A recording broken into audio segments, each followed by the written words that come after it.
Today's episode of Reclaiming Caring. Today we're joined by Michael Werner. Michael is a combat veteran and the founder of Taking Back Ohio, which is a nonprofit that works with individuals in recovery from mental health and substance use disorders.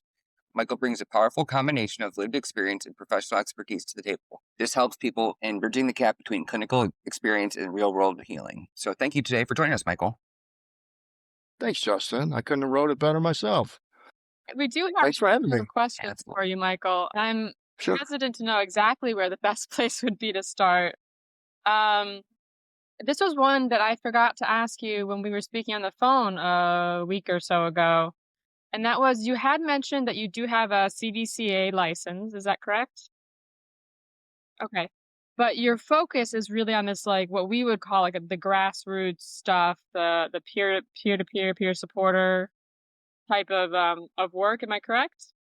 Yeah. Absolutely. My experience with the mental health and addiction. Let's start with the mental health, or what I was diagnosed when I got back from my third tour in Iraq in 2009. I was diagnosed with a slew of mental illnesses, as the military doctors said. You know, they diagnosed me with complex post-traumatic stress disorder, with panic disorder, hyperalertness disorder, to name a few. Like I said, it's probably a half a page or three-quarters of a page long. Being diagnosed with all these things, I was given a pill from the psychiatrist to treat what I thought the symptoms of each one of these diagnoses were. I wasn't really engaged, still in Germany, still on base. They didn't recommend or send me or refer me to any type of counseling. And this is in 2009.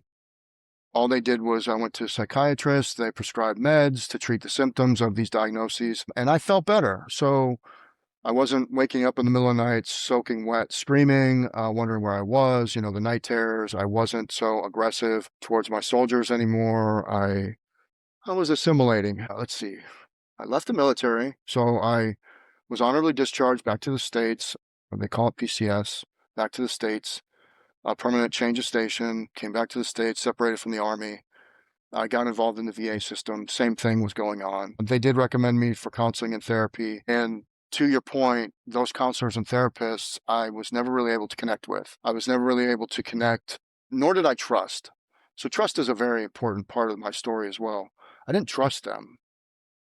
And I didn't trust them because they hadn't been where I was. They didn't understand what I've been through.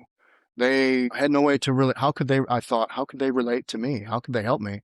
They don't know a thing about me. So I had no trust in the system. I ended up falling back on what I knew, and that was abusing drugs and alcohol to cope with my symptoms of my mental illnesses. So fast forward to, I got back into addiction. I started using prescription pills, and that led to street drugs. And then that led to consequences, which led me to recovery. And my wife actually ran into peer recovery supporters certified by the state while she was serving a 12-month sentence in Ottawa County Jail. So they came into the jail, the peer recovery supporters did. They shared their experience and their strength and their hope with the inmates in the Ottawa County Jail. And my wife received that message, and she thought to herself, hey, if they can do it, I can do it. She relayed that message to me. She continued to participate in the programs that were offered to her while she was in jail. She was released after 58 days due to her good behavior. She came home. She shared all of this with me. We communicated over the phone while she was incarcerated, but she shared it with me again. And I was 44 years old. I was staying sober. Since she got locked up, I had that's a whole nother story I'll get into later if you'd like. That lived experience of those peer recovery supporters had such a profound effect on my wife that she wanted me to experience the same thing. So reluctantly, I went to our local recovery community center here in Sandusky with her, and there was a group called Taking Back Ohio, a support group, a meeting, and insisted that we go to the support group. And she didn't have a driver's license or a vehicle, so I had to drive her. At 44 years old, I've seen a lot of recovery things. I've 12 steps, all these things. Was never an interest to me. So I reluctantly took her to the meeting, to the recovery center. And eventually, after 12 meetings, Taking Back Ohio meetings were on Wednesdays at 5 p.m. In 2017 when we started. After 12 Wednesdays, I finally admitted out loud that, yeah, I think I might be an addict and I might need help. So that began, I became willing to change. I became honest with myself, and I met a peer recovery supporter named Joey Sapina. And he's the founder of the Sandusky Artisans here in Sandusky, Ohio. And he shared with me some of his lived experience. And I finally met somebody that I could trust and somebody that I could talk to about my trauma. And I could start to process my past trauma. And he was the first of many. A veteran, Michael? He was not a veteran. Okay. However, he at the time had almost 50 years sober. He had experiences similar to mine in that he was part of an organized, I want to say gang. I mean, how can I say this? I mean, he grew up in the 40s and the 50s in Cleveland, and I'll just leave it at that. So he had similar experiences that I could relate to. My combat experiences where I thought at the time, I thought that's where my trauma was, and that's where I needed to focus. But I was able to connect with him, and I trusted him, and I took suggestions from him because of this trust that we developed together.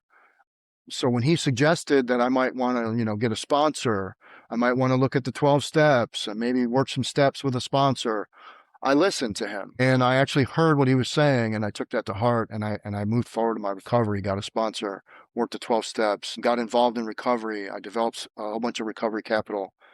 But that was the beginning of it. So I prefer, circling back to Christine's question, I prefer to work in the peer space because that lived experience had such a profound effect on me. It changed my life. I wouldn't be sober today without having met peer recovery supporters, someone willing to share their lived experience with me. Yeah. You mentioned a key word over and over, trust. Trust. Can you say more about that, please? It wasn't there with the professional community, right?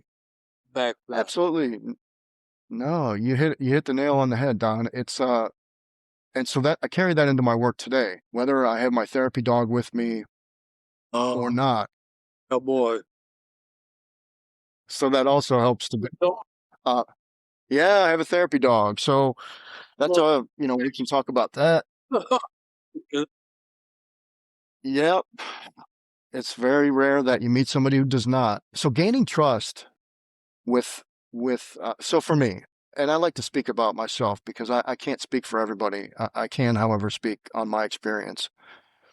In the beginning at the VA, the counselors and the psychiatrists, they sat across from a desk. They were always dressed nice. I went into the office. I had to see a receptionist. They made me wait.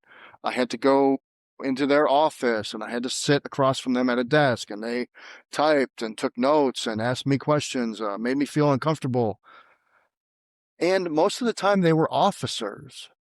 So being in the military, I had bad experiences with officers. Officers in a tank platoon, I don't want to get too into details here, but I was basically responsible for our platoon leader, which was a butter bar lieutenant.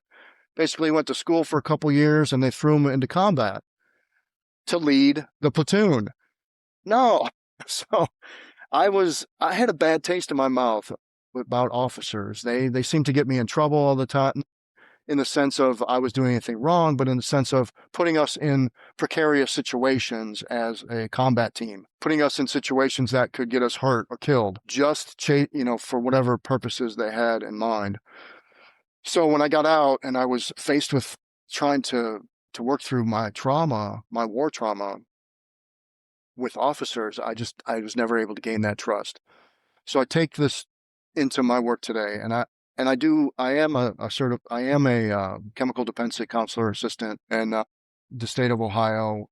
However, I very rarely wear that hat. I went down that path while I was studying communications at Bowling Green, and I took a few social work classes, and one of them allowed me to get my CDCA preliminary, and then I just kept the studies going.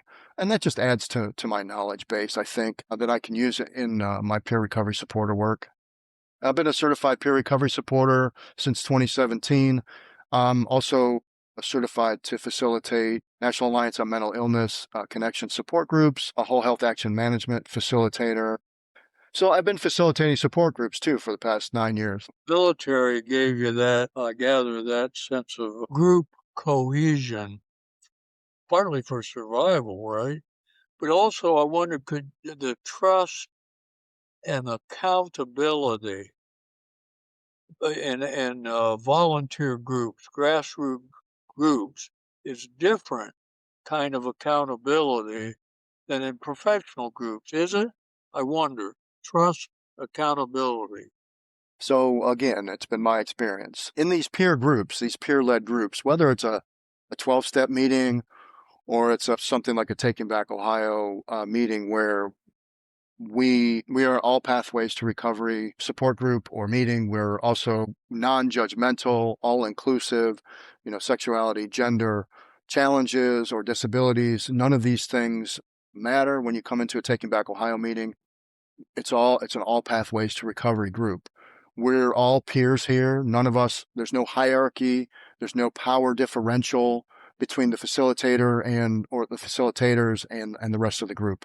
We're all here for one reason, and that is to stay sober. Primarily, that is the purpose, is to stay sober and to stay in recovery.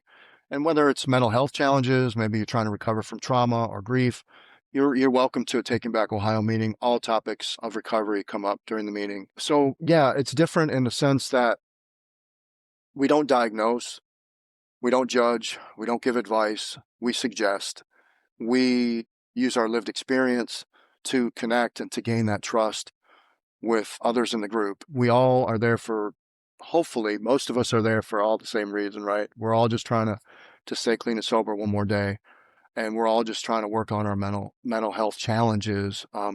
If we did that help, Don? I'm not sure if I'm addressing the. Uh, So in contrast, if you look at my background is my parents grew up in rural Ohio, big families, 8th grade educations. Dad worked in a factory, and that's my primary loyalty. How do you be a good neighbor? How do you be a good neighbor?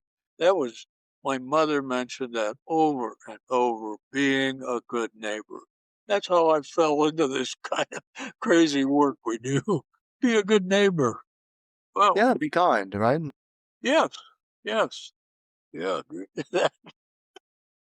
Chris, I was going to say, in contrast, when you have a clinical group, say, you're running an intensive outpatient group, and you're a clinician, you're there to present information.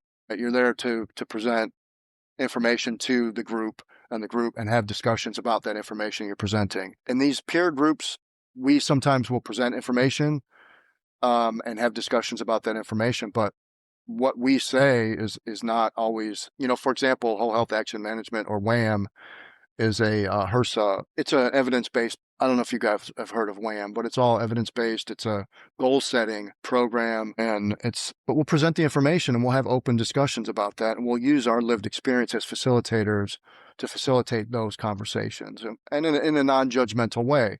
We're not saying do it this way or you have to do it this way. You have to have a goal that says this. You know what? This is all person-centered work. It's up to you, the person, to determine what goals are you going to work on. And the same with recovery goals. So whether you're working on a whole health goal or a recovery goal, it's person-centered. What does that bridge the gap between grassroots and, when you use if I may, professional lingo right now, you know what you're talking about. That bridging. I'm going to be quiet here so Christine and Justin can come in with you, I think. Yeah, Thanks, Kevin. you did a great job there in covering everything. I was kind of curious, if I'm correct, what Taking Back Ohio was started as a nonprofit in 2024. Is that correct? So the story of Taking Back Ohio goes back to 2016. Okay. Taking Back Ohio as a support group or a meeting was started in 2016 in the basement of a couple of recovering addicts that were using Vivitrol to help them stay clean. at the time. So at the time, Vivitrol was new. This whole medicated assisted treatment, or MAT, was just coming of age in 2016. These folks were going to AA groups or NA groups or 12-step meetings, and they were being told that you're not sober. You're not clean. You're not clean and sober. You're using Vivitrol, and that, you have to stop using that. If you really want to recover, you can't be using Vivitrol. You can't be using Suboxone, or you can't be using, today there's Sublocade. And these were folks that were recovering from opioid addiction, or heroin addiction. At the time, like myself, a lot of us were addicted to opioid painkillers. So Percocet, Oxycontin, and the whole Purdue Pharma and Sackler family epidemic. So 2016 was when the meeting was started, was created, and it was created for folks primarily recovering from substance use disorder that were being discriminated against in your traditional 12-step groups. So 2016, that was started. 2017, my wife and I started attending the meetings. If there's one thing I take with me into my everyday life, is integrity from the military, right? So from the military, we have some core values. Honesty and integrity are two that come to top of mind. If I say I'm going to do something, I'm going to do it. If I'm not going to do it, I'm going to tell you, hey, I can't do that. So when we committed to going to these Taking Back Ohio meetings every Wednesday night, we went every Wednesday night. So we consistently showed up. After a while, we were given the torch to kind of carry on this meeting when everybody else, not all people that find recovery, so relapse is part of a lot of our stories as recovering alcoholics and alcoholics and addicts. So folks go back out, and they come back in. Hopefully they'll come back in. Some of them don't make it back in, but we took over the meeting. We were handed the meeting, so we took over the meeting, my wife and I, and we continued to keep, it was primarily focus was on addiction recovery. In 2020, like winter or fall, we had the opportunity to kind of adapt the meeting to current times. So we saw a need for dual diagnosis support, which means that we changed the format of the meeting to include folks who were struggling with mental health challenges as well as substance use disorder or substance use challenges. And that's another thing too, is the language we use. When I was told that my mental illnesses or my mental health disabilities or disorders, and I use the air quotes because these are all labels that were given to me early on in my journey with this. When my peer supporter told me, hey, you're not disabled, you're differently abled. You're just challenged differently than this guy or that guy. So he changed the language and he said, you know what? Mental health challenge. You're just challenged differently than, say, these other guys. That changed my whole perspective on what was going on inside me. So let's get back to the meeting. I get on tangents once in a while because I'm very passionate about what I do. The meeting was transformed at that time. My wife and I rewrote the scripts for the meeting. There's four different readings. There's a chairperson's guide along with three other readings that we use during the group, and we included mental health challenges and those suffering from mental health challenges. We took it out to the state. We gave it to 4 or 5 different peer-run organizations throughout the state, as far south as Cincinnati, actually, at the time. Well, at that time, I asked for permission from the Sandusky Artisans to, hey, look, this is what I want to do with Taking Back Ohio. Would you guys care, or do you guys want to do this with me? Because that's where the meeting started. And that's who gave us permission to keep running the meeting. So I asked permission to form a nonprofit, and I trademarked the logo. And the nonprofit was born in 2021. And I've been doing everything myself since then.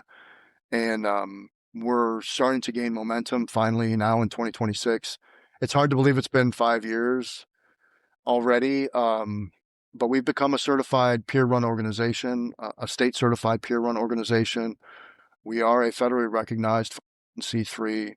We are so many more things today than just a meeting or a support group. I hope did that answer the question? It kind of Absolutely, yeah. That's awesome what you've been able to do so far with it. Do you have any plans going forward, or anything else that you really want to work towards So we've added, like I mentioned earlier, we added therapy dog. I developed a program called Positive Support. I piloted the program at the Erie County Health Department Detoxification Center here in Erie County 2 years ago. It was very successful. We had a very good success rate with the folks who were in their detox, having met the dog, and then moving on to other. So rather than just going back to where they were before they went into detox, they moved on to other, like maybe sober living, maybe they went to a treatment program. So through that partnership, we also have been able to, we ran the Positive Support group, which is basically, it's a certified peer recovery supporter with a certified therapy dog, an Alliance of Therapy Dogs certified therapy dog that goes in together, and we talk about healthy coping skills. The folks early in recovery, we teach them healthy coping skills. We give them different ideas and different ways of coping so that they don't have to rely on substances or, unhealthy coping skills, if you will, for lack of better language. So Positive Support, that has now, we took that into the Captor Rogowski House, which is now Captor Recovery Services, also on the Erie County Health Department campus on Superior Street in Sandusky. I think it's Superior. I could be wrong. So we're just developing a partnership now with them, signing MOU with them to provide more services, peer-run services, peer-led services for the Erie County Health Department. And we're always looking for other opportunities to partner or collaborate with other people in the community, other organizations in the community, because we can't do this alone. We rely primarily on grant funding and donations to fund the programs that we do run. We're running, as you guys maybe know, we're going to be doing so part of our partnership with the Erie County Health Department, we will be running a Taking Back Ohio All Pathways to Recovery open meeting every Monday night there at 6 p.m. That hasn't been announced yet, but hopefully we'll announce that soon, formally announce that. Tuesdays, we're at the Oak House in Port Clinton. Wednesdays, we're at the Sandusky Artisans at 6. And then Fridays, there is a meeting at 7:30 at St. John's Lutheran. That one we're kind of spinning up there. We have a couple very enthusiastic gentlemen who have taken it upon themselves to create. I don't know what they're doing out there yet, if I'm being honest. I have to get out there to see what they're doing, but so far I'm hearing great things. So I did give them the Taking Back Ohio meeting format, and I gave them all the tools they needed to start an All Pathways to Recovery support group out there or meeting. And we'll see where they go with that. Saturdays, they're doing something from 12 to 1, and then they're doing a Taking Back Ohio meeting, and then they do I think they have open gym time at St. John's Lutheran in Port Clinton on Adams Street. So that's great. But Positive Support and Taking Back Ohio, All Pathways to Recovery is kind of where we're going. We do events throughout the year as well.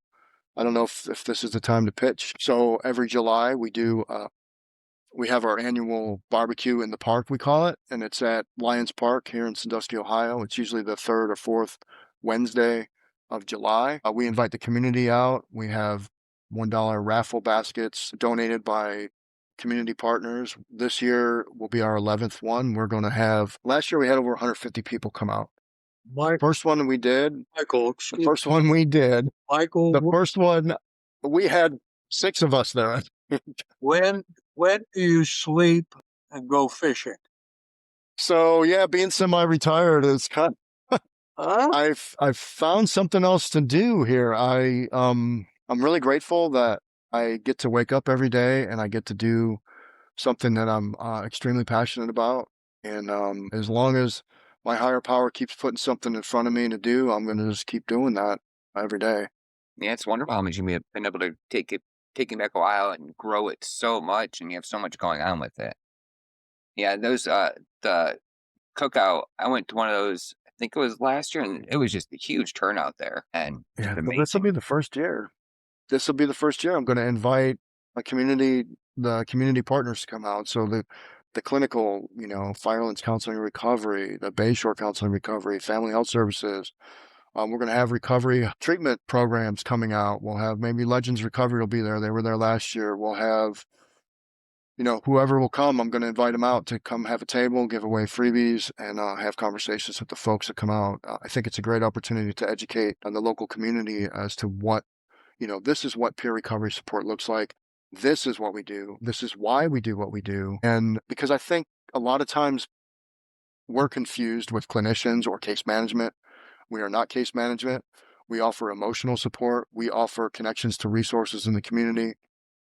We meet you where you're at, right? So we meet you where you're at. If we're also doing outreach in the Erie County Jail, I failed to mention that we go out to the Erie County Jail on Friday afternoons and we meet with a few guys out there, whoever would like to talk to a peer recovery supporter just for support. Yeah, there's a lot of things going on in the peer recovery space lately.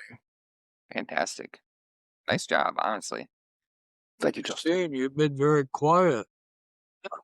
One, maybe last question or toward the end here, I'm not sure. The phrase "taking back Ohio," how did you come up with that? It has a lot of derivations or levels of meaning, doesn't it? It does. So I'm looking forward to maybe refining that through like different divisions. So taking back Ohio, all pathways to support, all pathways to recovery meetings, and then taking back Ohio. So it's basically taking back Ohio from the clause of addiction is how it started. And it was with a fist, so taking back Ohio from the clause of addiction.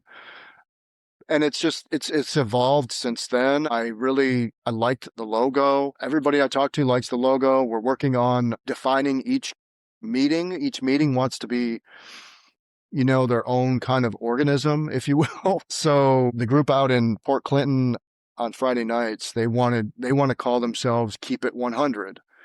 So we're working on adding, Taking Back Ohio or Keep It 100, group of Taking Back Ohio, things like that. So we're working on defining. Yeah, just sort of like tentacles, it sounds like. Yeah. Christine, Yeah. could you tell Michael a little bit about what we hope can happen from these podcasts, what we're aiming at? Challenges. These are challenges. We are not problems. We are human beings. We're not problems. Yeah, fine. Oh, excuse me. Go ahead, Christine. Well, what you just said reminded me. Many years ago, several of us spoke on a panel for high school students who were interested in human services, and there was a psychologist, an administrator, and myself. And I was the last. And one lady who was an administrator said, "Well, after your high school, you got to go to college. You got to get this degree and this degree and this degree and this degree." And I said, I thought, "Oh, what a, she set me up perfectly." And I said, "Well, before you go to college, how about you take a year off and go dig ditches with people? Because, people are eventually not going to care how many degrees you have. It's what kind of human being you are, and what skills and experience you have to share." And that woman got so angry with me, you know. But I truly believe, I wasn't trying to anger or one up. I was trying to tell these kids, look, you're not going to get it all sitting in a classroom. It's not going to happen there for you. Anyway, that's just. I'm with you, Don. So it's not going to happen in there. I turned out to be a non-traditional student. I'm non-traditional from the get. So everything about me is non-traditional. I grew up in Ohio, northeastern Ohio, west side of Cleveland. I at 20 years old, headed out to Southern California to see what I could see. And that journey, I got to experience a whole bunch of things. And come full circle 13 years after, 13 years in Southern California, came back to Ohio. I joined the military at 34 years old. Really? So that's when I enlisted. That's when I went and I fought for our country at 34 years old. I got back from that. I struggled with my mental health challenges and my return to addiction thanks to opioid pain medication and doctors who were more than willing to prescribe. In recovery, I went back to college thanks to my time in service. The military or the VA paid for my college. I was able to go back to college. I graduated summa cum laude with a bachelor's of communication. bachelor's of the arts in communication from Bowling Green State University at age 50. So I am non-traditional to the core. I fall back on my lived experience all the time, and I'm more than willing to, speak anytime as long as anybody who wants to hear it, I'm more than welcome to speak. I wonder, before we ring off here, Justin has been a huge help to us technically and idea-wise and so on. I can't say enough for he and Christine. Thanks, Todd. What we do after this, Justin, technically, and where we might go from this conversation? What exactly do you mean? Like, essentially, what Reclaiming Care's main purpose is? You'll do some editing, so you'll edit me out and let other. Anyway, I want to say I'm reading through some of the questions that you gave me. You gave me 4, but the last one was has social media helped build real hope and connection? And I do believe that in the recovery community, social media is helping to build hope and connection to an extent. So Taking Back Ohio does have social media presence. We are, at Taking Back Ohio on Instagram and on Facebook. We like to share. So at every meeting, we like to celebrate milestones, your recovery milestone, whatever that happens to be. And if you're willing to share that publicly, we're more than willing to do that through our platform. And we do that. So we will post celebrating milestones. So every week at our meetings, we take pictures of the hugs and the key tags, and we celebrate 30, 60, 90. Welcome 30, 60, 90 days. We celebrate, 6 months, a year, 18 months, 2 or more years, 2 years or more. I think that's part of the culture, the recovery culture, is to celebrate each day. So not only do we celebrate one day at a time, but we also like to celebrate these milestones as we do recover. Yeah, I think it's great because it helps people be reminded of how far they've came, and it keeps building that motivation to keep pushing forward. And I've seen those. You guys do some great pictures on there, and it's wonderful how much responses you get out of that too. It is. I really think now. I really think it's helping to create the culture that I'm trying to. So we have our mission is to see all Ohioans thriving in recovery. So all Ohioans thriving in recovery. And I'm starting in Ohio, and this is not to say this is not going to go national eventually, but we're going to start with Ohio. I'm going to see how far we can go in Ohio, and we're going to keep. Well, for me, many thanks for your time, and I hope we can follow up on this. Sarge, which way do I go now, Sarge? You're going the right way. I love it. I really think I had a conversation with Christine. I like the mission, and I really am grateful for the opportunity to sit down with the 3 of you and to have these conversations. And I'm looking forward to seeing where this goes from here. Because there are changes coming, and if you follow the peer recovery space here in Ohio, I would highly recommend checking out ohiopro.org, Ohio Peer Run Organizations. They're doing a lot of great advocacy work down there in Columbus alongside the Ohio Department of Behavioral Health. That's what I got. So there are real things happening to our addiction recovery system and our mental health recovery system. But like you guys said, I mean, this is there needs to be systemic change. And I think that's happening within this peer space that was started, I think, back in 2012 formally. And of course, peer recovery support goes back, hundreds of years, possibly even thousands of years. But peer support is nothing new. It's just in this recovery space. I think it's starting to gain momentum. And we're starting to formalize some things. We're starting to be recognized as, paraprofessionals, and hopefully one day we'll actually be able to I don't know if the peer recovery support should be a professional. I think maybe paraprofessionals. What we need. Because then we're talking about all those letters behind our names, right? And we don't. We don't need all that. Yeah, I got them. Appreciate you guys. Those, and I put them in a sink and let them soak when I retired. Thank you.